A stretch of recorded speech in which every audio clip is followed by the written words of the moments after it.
people that are in the market for the Boss RC10R. I'm prepared. I don't even know what the damn thing's called. It's red. I know that. Wait, people that are in the market for the RC10R, or people that have bought it and want to find out how it works and not read the manual. So I'll be your Le Manual. Or Mr. Kant. Emmanuel. It'll never be funny, but I'll do it all the time. So, first of all, Boss commissioned this video, which means I'm getting paid to do this. Otherwise, why would I? Well, because it's fun. And secondly, they specifically asked for a tutorial style video because my video on the Digitech Trio got loads of clicks, and it's a long ass video, but it helped a lot of people to understand what the thing does and to get to using it. So we're gonna do this, and I made a little cheat sheet to really go through all the features. But don't get me wrong, this is also a review. There will be a few things I will be bitching about a little bit. Okay, it's a cool box. I wish it was 3% cooler. 97% is pretty fine, pretty okay. But we'll talk about the 3%. This has 0%, by the way. Yes, if you're asking, it is watermelon water with a slight infusion of peppermint tea. Invented by Tonio, called the Magic Mix, just in case you were wondering. So, moving on. Leslie put the thing over there. Leslie's switching this, and because she saw this list and all the points we have to go through, she decided to cut a couple. She's like, we don't need this, we don't need this, we don't. She doesn't know what they are, but I have things crossed out here, so I can't cover them. I'm sorry. Leslie is the boss. She decided. So, the basic controls. Well, what is the damn thing? It's a looper. So this side right here is a looper the way you know it. You can, let me go to something, here, empty. You can record, you can stop, you can overdub, you can undo. It's a standard looper. Here's your volume. You go into in A, stereo in, stereo out, in A, out A, standard looper. You can also, and that's a great thing, actually stereo loop. Yes, it's a full stereo looper. So if you have stereo effects going into, they will retain their stereotude and go out in stereo.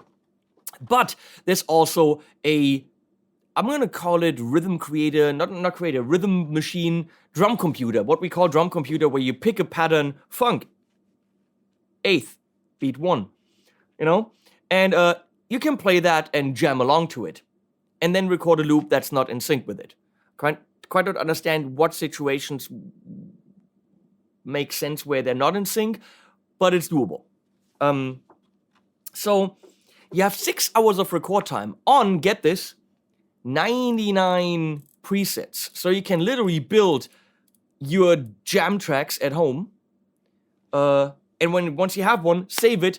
It'll be there. Just go over 6 hours of little tracks. I don't think you'll ever run out of time or memory.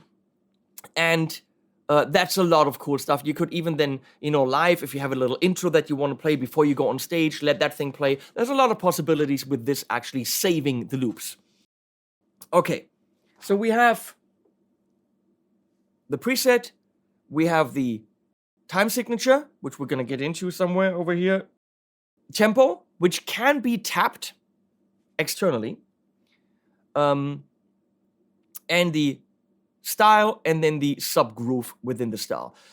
It's the good old click to get to the next thing and then dial to change it routine. Yeah, okay. I find this kind of display and this kind of controlling it a little bit 1995. But, okay. Boss is behind on user interface. We all know this. Nowadays, something like this could have a little touchscreen. It could. Probably wouldn't be that much more expensive. I mean, it might be, but it would be cool. All I'm saying is, user interfaces are kind of 20 years old here. So, that's all you can do there. Then you have a menu button to get into the menu where you have rhythm and loop settings, control, MIDI, system, and mass storage, because you can actually take USB and have the loops dumped onto your computer. So what's stored internally, you can actually take and just take off the thing without having to, record it outside. It's very cool. And then there's an exit button. Push both of them to right. Super simple. And there's a level for the drums. There's a level for the loop. And that's technically it. Let's talk about the colors.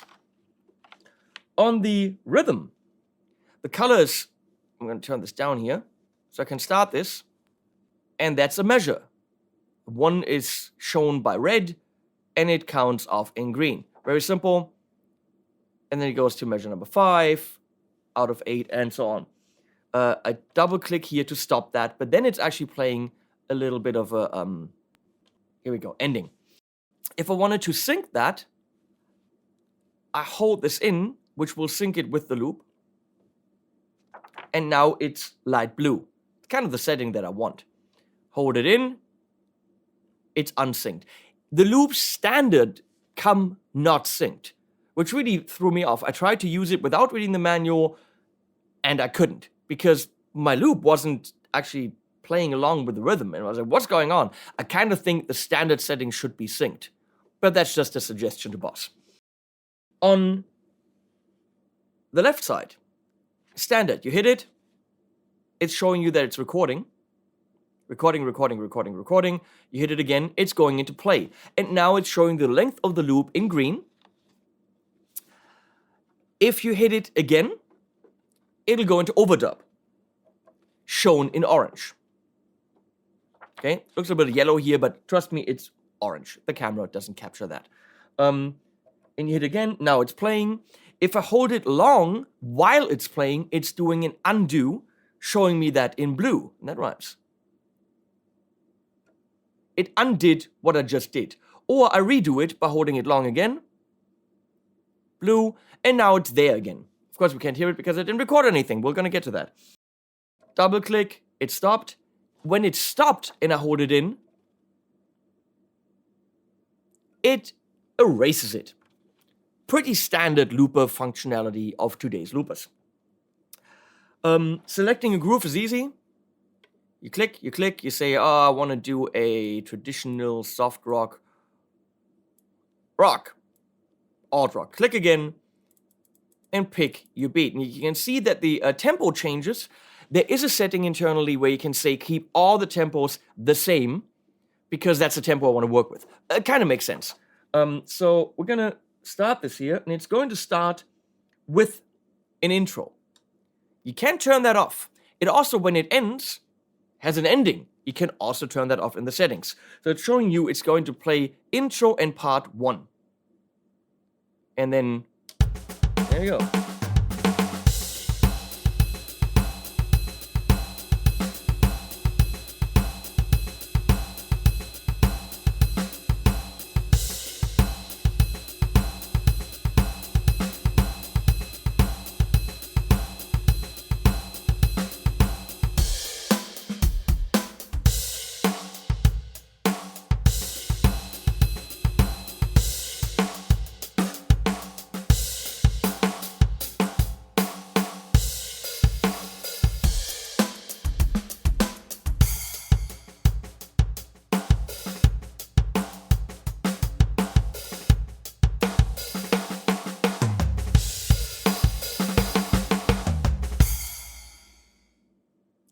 Beautiful ending. Some of those endings are a little bit long. So if you don't want the ending because you're playing around with it and you're trying to figure out what you do and you want it to end quickly, you go somewhere. Let's find out. You go into menu, rhythm and loop, sync switch.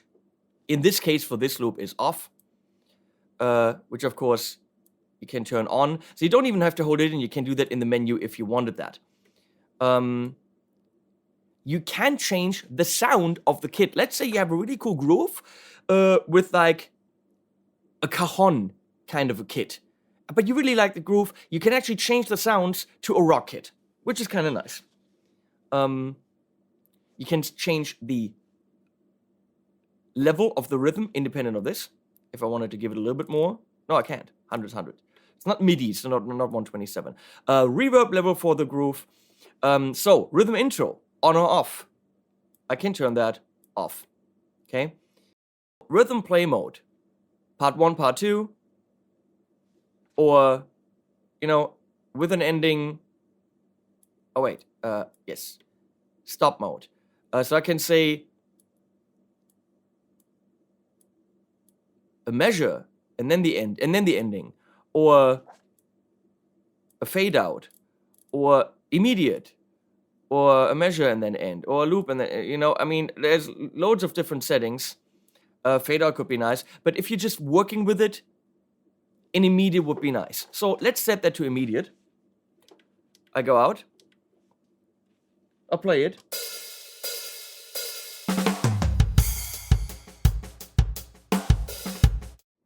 And it's off. That's nice when you're in working mode. When you're on stage, you might want to have a fade out or an ending. Now, what is this deal with part 1 and part 2? That's actually rather nice. Each groove and associated loops can have 2 different parts. So you could have a verse and a chorus part that you can switch between. I'll show you how that works. We're going to get into actually building a loop. So I'll play this. It's playing part 1.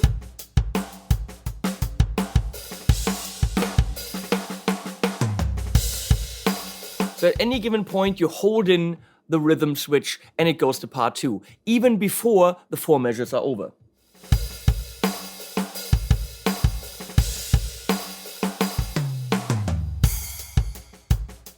And it will do that with a little fill, which is rather nice.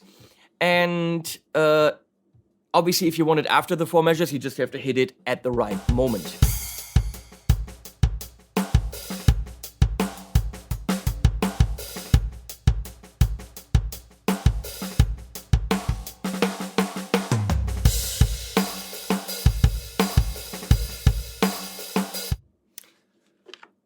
You could trigger a fill at any given point in time with the short click.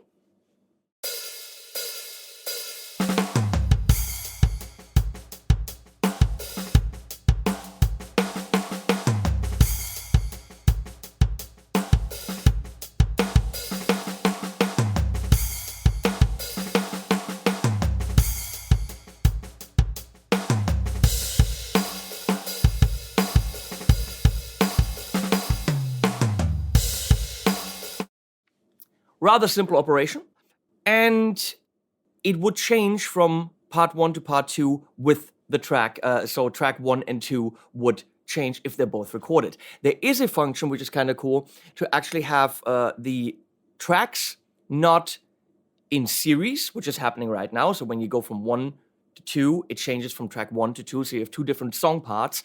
You could actually have track 1 and 2 play at the same time. And there's a setting in the menu where you have different levels for the 2. So you wouldn't overdub and overdub and overdub on track 1. You would overdub on track 1, build something, and then do a second part on track 2, which you have independent control over, which is rather nice, but probably not the standard situation. As you can already tell, I'm off script. I'm winging it, but I'm covering the stuff that needs to be covered. The groove list. Let's take a look at the groove list here. Loads and loads and loads of stuff. The one thing I'm going to bitch about is that the time signature is fixed. And yes, we want a lot of 4/4. I get that. But you can never change that. And that's something the trio can do. You can have 3/4. Can you have odd time signatures? No. Here, a few of them can be odd. But it's pretty much very limited. So if I go here and let's see at alt rock, there's a 5/4 in alt. Everything else is 4/4. So in rock, not even a 6/8. So there's some 6/8s here or there. Interestingly, which I don't understand, in R&B, I think, the only 7/8 that exists is in R&B. In R&B? Why wouldn't that be in rock or metal? But most people play 4/4. If you want something odd, yes, there it is. but it's rare that you find something, and then it's specifically for a certain style. The sync, we already covered. You hold that in. Let's talk about output. Now, you can use this, plug your guitar in, go into your amp. You can use this pretty standard with a combo. I used it with the Katana. But then an amp with its 112 speaker isn't really meant to play the drums, because it's going to be, the high end's going to be rolled off, it's going to sound muffled. It isn't a great sound. And there are settings for that. Is it ever going to get really good the way that we're hearing it right now? No. It's a compromise. So you go into the menu, System, and there is an output filter, which right now is off. You can set that to rhythm, which means it is going to go into a guitar amp. Or you can set that to input and looper, which means it's actually, when you're using it with a PA, it's trying to do like a amp simulation so that your guitar will sound kind of amplified. We're going to test that. I haven't tested it, but it's possible to go into a PA according to Boss. We're going to see how that sounds. And then, filter type. Right now it's just going through, no filter. And you can pick different amps that you're using. Of course, they're going to do Boss, you know, the Jazz Chorus, the Katana, which I had it set to when I played upstairs. 112 combo, 212, 412. My recommendation is don't look at what that says. Use your ears, pick the one that sounds best with your system. The very best idea is to actually go into your amp with the guitar sounds and go into your computer interface or your speakers, like actual a full range system, or maybe your stereo at home with the drums. And the way you do this is output mode. You can say stereo, now everything is drums and guitar are going out of both, or you're splitting it up to two monos, which is what I'm doing. So I'm actually going into the audio interface directly with the drums, which will give you the best results. Yes, it's mono, but that's the best frequency response. I guess it's time to build a loop. Up in the Katana, let me say this, I had it in the effects loop. Now, because you have to consider, what do you want to record and what do you want after it? If you're using the drums and you have distortion after it, well, that would be stupid because you're distorting the drums, understand? If you have reverb and delay after it, well, then you're reverbing and delaying the drums. You don't really want that. Actually, you technically don't want anything after it. So I recommend having most effects in front of it so that you're recording them. If you want to record something distorted, put the distortion and a little bit of reverb on and you're recording that. If you want a big delay and you want that recorded into a part, have that in front of it because that's being recorded. On the Katana, sadly, the delay and the reverb is after the effects loop. So when you're putting it in the effects loop, so that I could record different sounds, I recorded a clean into it because the preamp was in front of it. I recorded a drive and so on. The effects were after it because I put it into the effects loop with the Katana, and delay and reverb are post-effects loop, which is a little bit sad because I couldn't use delay or reverb for my lead because it wouldn't have been recorded, first of all, and because it's behind the looper, and secondly, the drums would have been delayed and reverbed. So be very aware of your signal chain. I wish on the Katana you could put that before the effects loop. Actually, I don't know if you can. I doubt it. Never really dealt with that bit.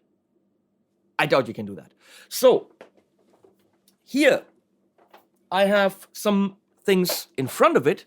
I have a little preamp from Chase Bliss. And there's this sidekick from Crazy Tube Circuits, which gives me some delay and some reverb. And that's all in front of it, so I can record these or not. And I also have an external switch, which we're going to get to later. Thank you, Leslie. That shows the sidekick better. And I'm going into the Tone King, Sky King with my guitar sounds and into my audio interface with the drum sounds. And this is a guitar I'm testing out. It's the Dullahan from Harley Benton. And it's nice and short and it doesn't get in the way. So, the first thing I want to do is find a cool beat.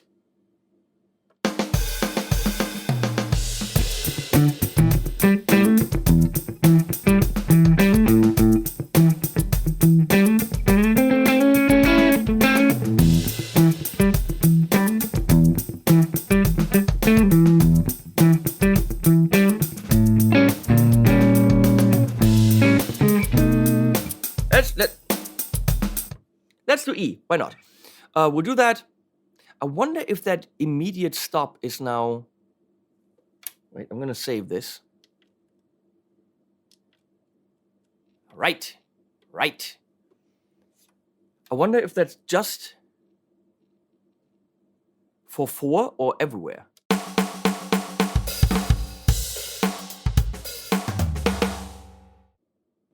So it does save your ending pattern per loop.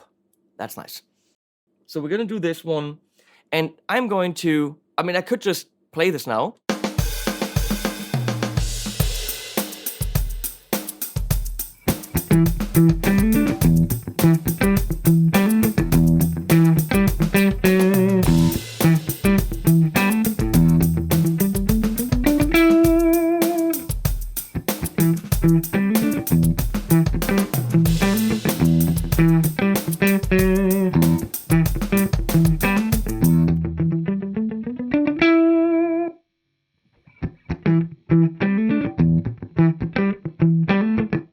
You can see they're completely independent. I can control the rhythm independently, and I can control the loop independently. There might be situations where that makes sense. I can't think of any right now. So I'm going to erase this by holding it in for longer. I'm going to hold this in so that it's blue, and now it's in sync mode. Now I can start it, and it should record automatically. You start it on the rhythm, you stop it on the loop. Okay, that's important.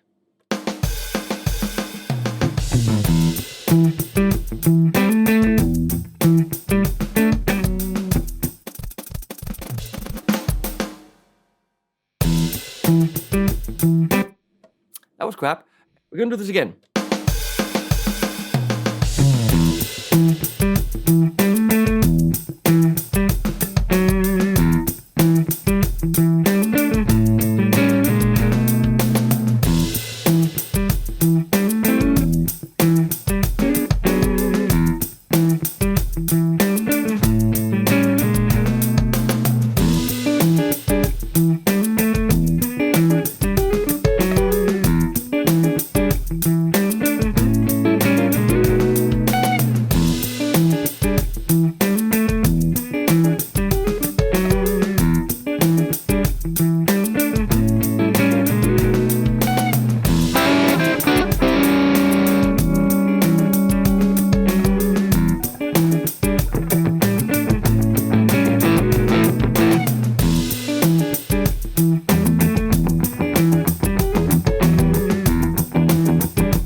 So I messed up on the second loop. Somehow I started that at the wrong spot. The first one's fine. Also played crap. So let's try this again. We're gonna play this. I'm gonna go to 2, which should be empty, and that should automatically go into record.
So, that's how that works. And you saw a realistic recording. I messed up. I did an undo and, did it again. So now I have a 2-part song that I can play around with. Okay? Very relatively simple. You're gonna have to get used to when to click record and when to start playing. It's a little bit of a, learning curve. So.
So what did we just experience? We experienced compression of a tube amp.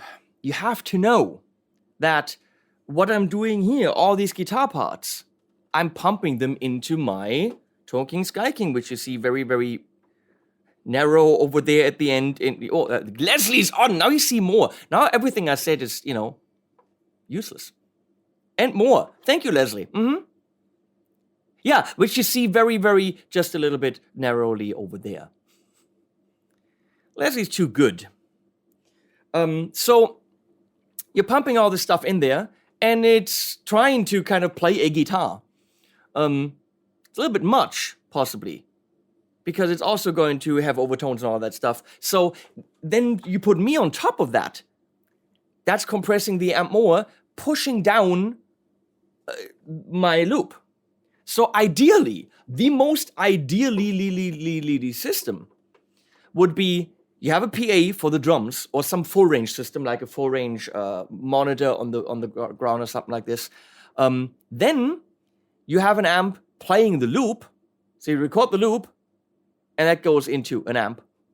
And then you have an AB switch on the ground, which is going to the amp that you're actually improvising with, for example. So that you're not feeding that all into one amp, which gets squished down. Just a recommendation, but it means you need quite the complicated system. Okay? Now that we record the loop, I'm going to save it to 4. And we're going to do the following. We're going to do another one. We have 94 here. So I'm going to be smart and also do 94. Because I want this to be the same song. And we had a B there.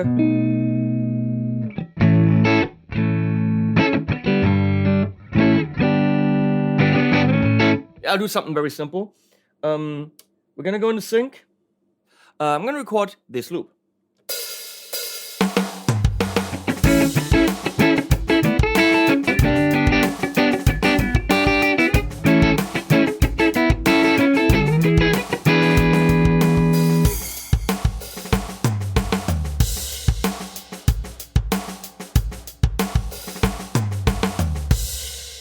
What did I do? I hit rhythm to stop it. What did I say? You have to hit loop to stop it. So we're gonna erase that, do it again.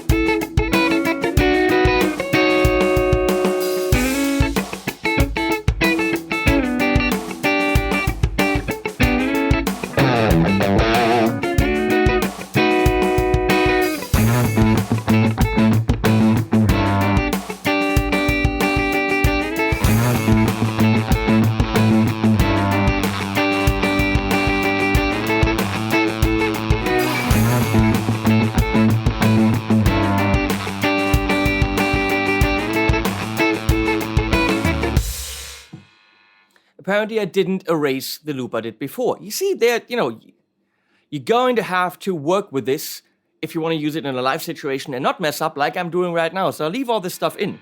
So we're going to do this. So I'm starting with the fuzzy sound. Why not?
So, that was quite a bit of work, but maybe it got you an idea of what's happening. Again, I put all the effects in front of it so that I'm recording them.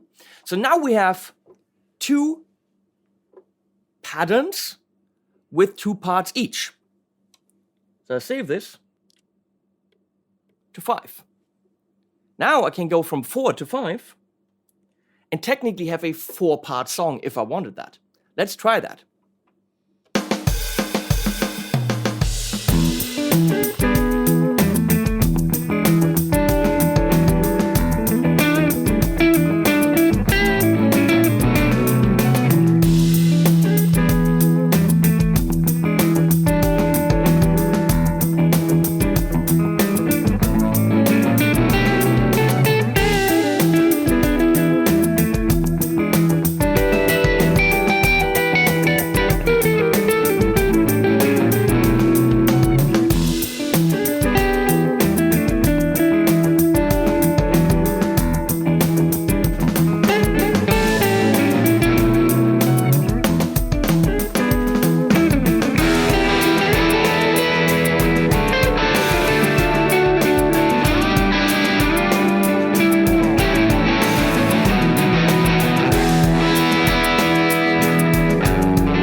Instead of 2 parts, I now have 4 parts.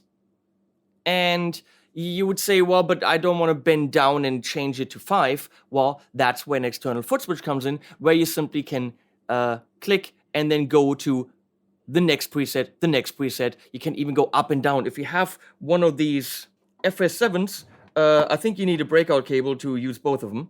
But then you can actually use 2 foot switches to do your bidding, whatever you want. You can replace these, if that's in the back of your pedal board. You can replace that and put it in front of the pedal board. Any kind of switching you want to do. Presets, obviously presets can be switched with MIDI as well. There's MIDI in and out, and the USB is for software updates as well as grabbing the files of the unit. So this is really, really cool. And the way I have it set up right now is foot switch B right here is in the control in the back, and I can actually do tap tempo. Let's check that out.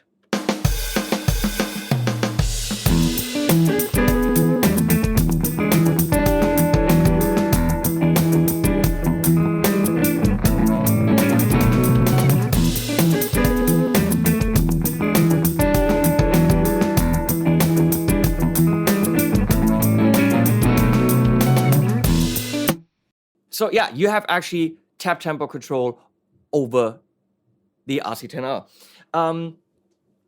The time stretching it does is okay-ish. I don't think it's industry standard.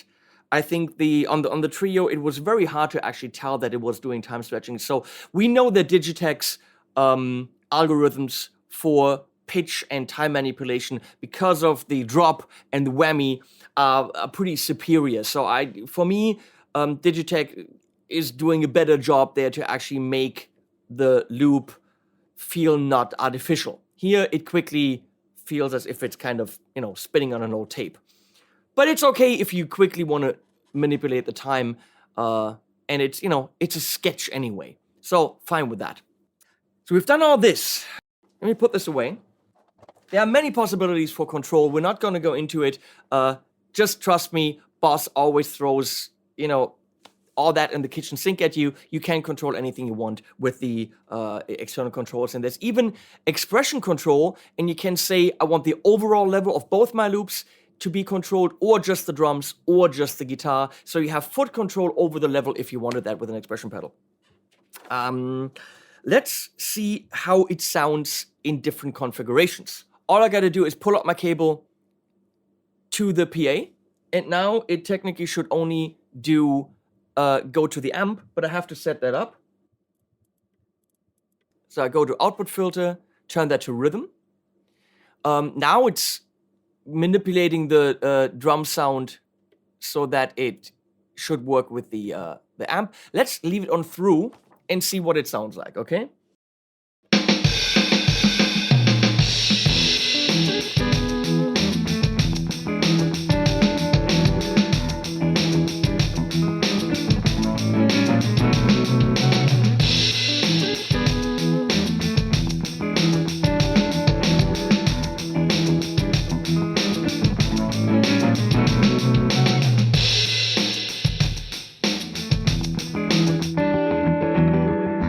Obviously, the guitar sounds the same, but since now the drums are also going into the amp, they're kind of both fighting for the attention of the tubes. Okay, so let's see if we can make that sound any good.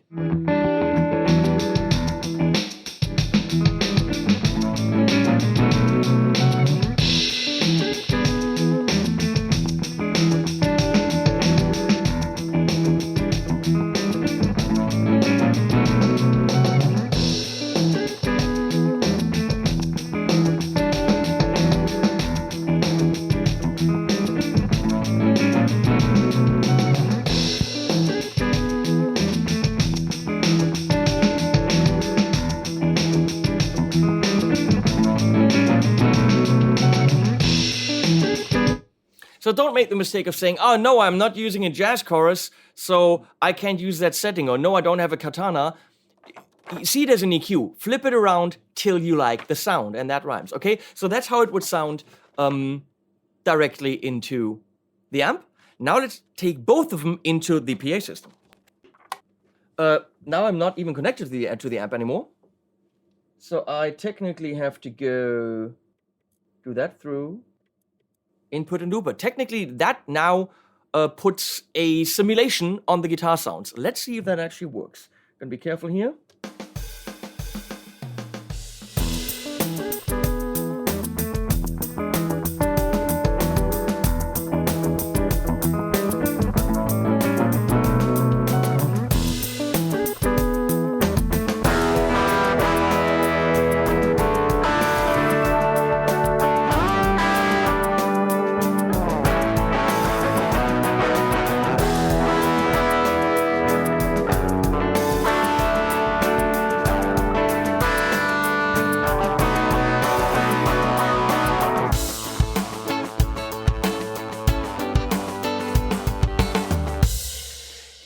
It's not mind-blowing, but you know what? In a pinch, it can work. It's not like taking a DS1 directly into the PA, which literally will kill people, okay?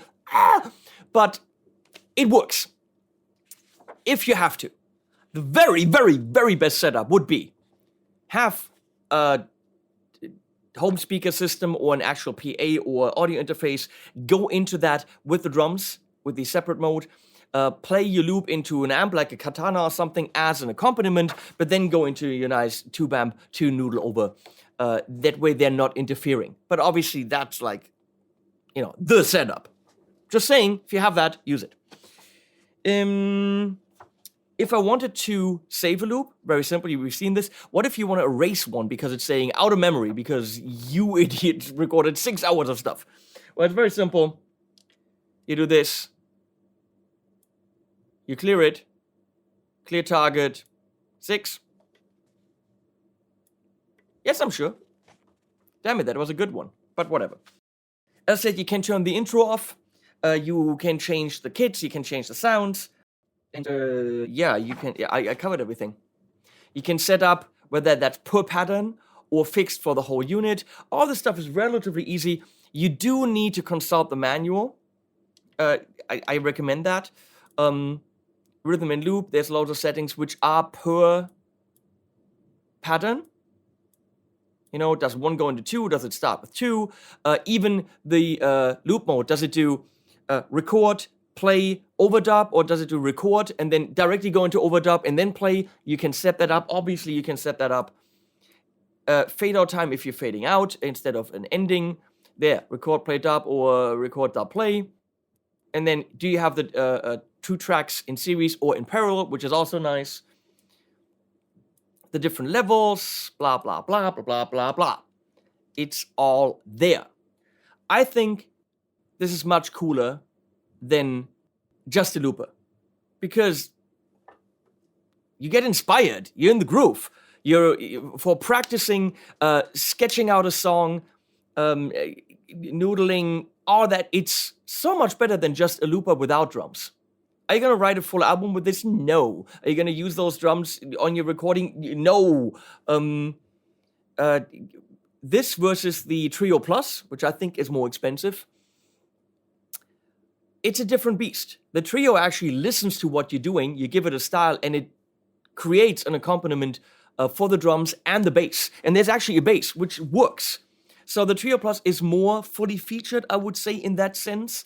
And you have 3 different song parts instead of 2, and you can actually sequence a song on the Trio, saying, I want verse, verse, chorus. You can actually build a song. So I think the Trio is more of a songwriting tool than this. This has to be seen as a looper that also has a pretty good rhythm built in. And there's, you know, loads of patterns. Let's go through a couple because we didn't actually do that.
Now that's cool because that's actually just a click. And there's every kind of click you want.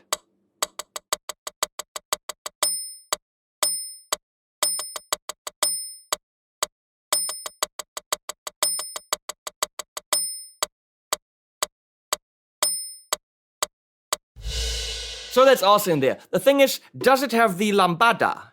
I don't know, because you know what? If it didn't have the lambada, I don't want it. Okay? 5 points for someone who gets that.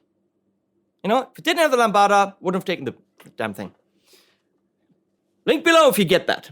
Okay, that's it from me and the Boss RC10R. I hope that gave you kind of almost everything, minus the points that Leslie said I can't talk about. Sorry, boss. Leslie's the real boss here, okay? If she says, we're not talking about that, then we're not talking about that.